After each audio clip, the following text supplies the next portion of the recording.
বহুরূপতে একটা কলসিতে 4 রঙের পানি রাখা সম্ভব নয়।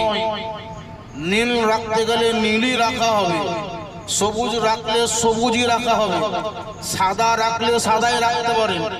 একই কলসিতে যেমন কয়েক কালার বা রং জাতীয় পানি রাখা সম্ভব নয়। আমাদের যিনি পয়গম্বর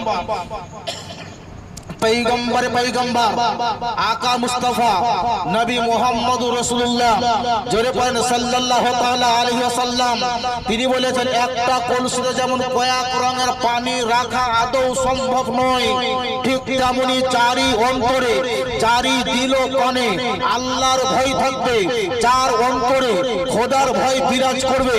আমাদের পয়গম্বর মুস্তাফা নবী বলেছেন আল্লাহকে যে ব্যক্তি ভয় করে নেবে সেই ব্যক্তির দ্বারাতে আর কোনোদিন কোনো গুনাহ বা পাপ আদৌ করা সম্ভব নয়।